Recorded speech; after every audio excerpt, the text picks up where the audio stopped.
takes complete all over this recipe and instead creates his own. A recipe in which he intricately fuses together so many different elements in order to bake us up, in my opinion, the perfect antagonist. An antagonist whose impact is felt even outside of the boundaries of a 5 by 7.5 inch page. That villain being Don Quixote do Flamenco. Blood gushing, I think I hear sirens.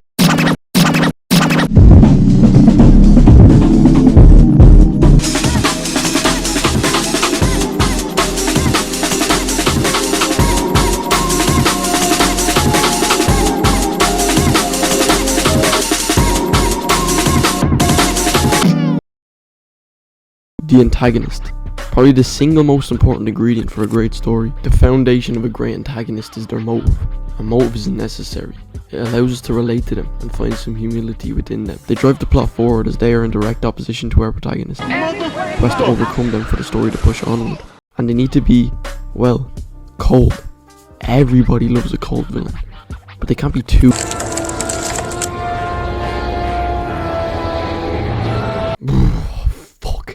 You see what I'm saying? Otherwise the audience begins to root for them, which is the opposite of what the writer intended.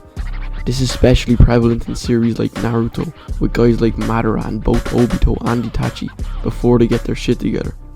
I like to classify this as the traditional recipe.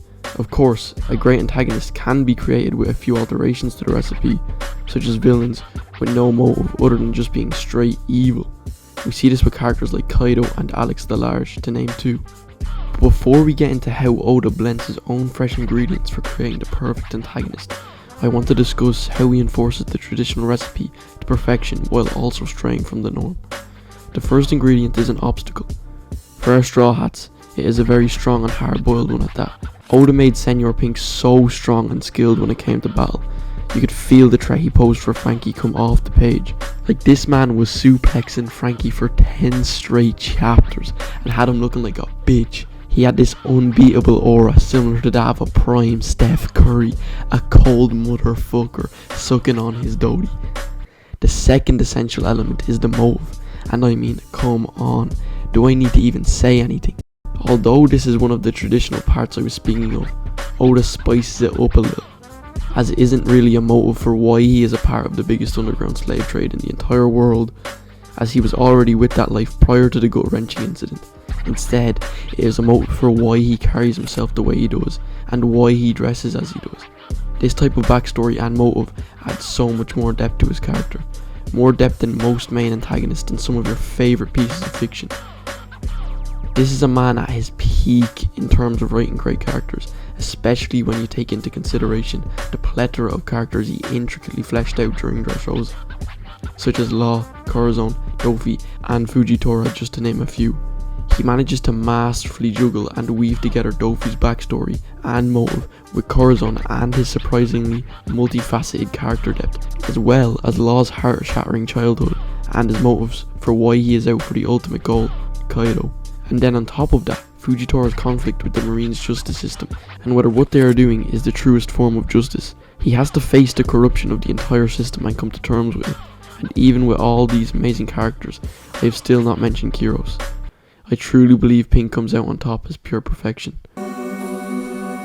Development. Oda's development of Pink is executed to a T. What makes it even crazier is that Pink goes through this development in only one arc, yet Oda still crams in all these complex ideas that build on top of one another throughout Dressrosa to ultimately culminate in a great multifaceted villain.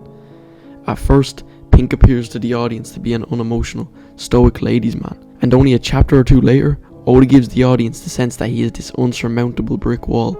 The next small but significant development for Senor is the sliver of humanity we get a glimpse at when he blocks a Frankie rocket with his fucking skull to save one of his comrades. This is the point in which we, the audience, start to give him a little respect. And over the course of the next few chapters, Oda slowly develops this empathetic and humane side of Pink, using several similar events to the one I just mentioned. With each event, the reader gains more and more respect for Pink. One such example is when he leaves the fight with Frankie for a moment to see if he could offer any help to the old woman in trouble down a back alley. His actions inevitably earn our respect, because he finally shows some emotion, some compassion. He's not all that bad underneath the mask. The next development for Pink is similar to the one we get to see with Fujitora, when he reveals his philosophies and ideas on true justice. We get a glimpse into who he is deep down, and for Pink this is an ideology of honour. We see him follow this idea when he wants to finish he and Frankie's bout, because as he puts it, that's what a man does. And just like Fujitora, Pink's philosophy is very admirable. And finally, the piece de résistance, the flashback.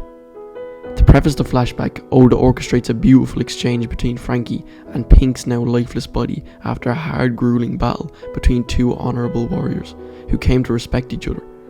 Pink goes out honourably and as a man of his word.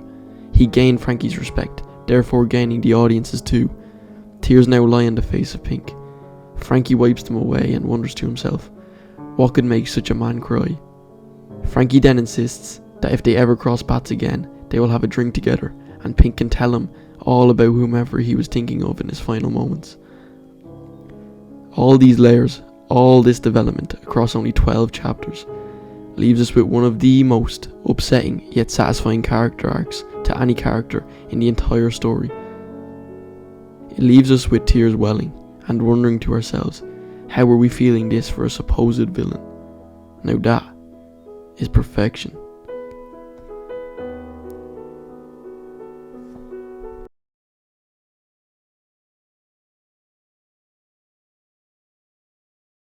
I truly believe Senor Pink's effect goes further than his effect on the story of One Piece, and also leads the reader to reflect on themselves, specifically self-reflection, on two different topics, judgment and toxic masculinity in society today. All of us as humans have made a predetermined assessment of someone's character simply based off their appearance, and I think Oda plays into that fact masterfully. He tricks the viewer into a moment of self-reflection when Pink's arc comes to a close. How does he trick us? In the way he structures the development of Pink's character. By him introducing him to us as this goofy looking man-child, we scoff at him, we think he looks ridiculous, but by placing the reason for why he dresses like this well after his first appearance in the story, we are tricked into now having to point the mirror at our own actions, at our own judgmental behaviours, and that mirror is Senor Pink. Now you might be thinking this is not the effect it has on the reader, and I am simply overanalyzing, as we all learn from an extremely young age that we should not judge a book by its cover. Where I am from is just so far behind other countries like America when it comes to things like self-expression. People are so judgmental here of the things you wear, what you enjoy and what you do. The next thing I want to touch on is how his choice of structure for Pink's development is almost his own. Double entendre. As Pink is this vessel used by Oda to represent toxic masculinity, which is an especially hot topic in today's society. Particularly this idea that men should keep emotions and feelings bottled up. Although I am very aware that this idea has dissipated quite a lot, I've noticed a huge uprising in this idea again through these so-called gurus on the internet, your Hamzas and Andrew Tates of the world. And they are making quite a big splash with this gimmick, especially with young men in society who feel lost and see one of these guys' videos and think they are some sort of all-knowing, omnipotent being. All men struggle growing up with how they should present themselves to others, and this results in a lot of mental struggle, and in turn we look to use vices to gain some sort of confidence that makes us not our true selves, an alter ego of sorts. Now some vices are good and some are bad. For Pink, he wears this macho mask as his vice, and it's a toxic one at that. And as this mask slowly crumbles over these 12 chapters, we see him become a much more honourable, respectful and caring individual. And this is the way in which, once again, Oda uses him as this mirror. To a man who indulges in One Piece, I can relate to that need for a voice, to that mask you wear for others, and to that gradual realisation that it does not matter what people think, all that matters is that you be true to you. Now I am aware that Oda has written characters that represent societal issues and are extremely relatable, but I do not think any are as important for the reader's internal struggles and the societal issues as the ones Oda presents through Mr. Pink.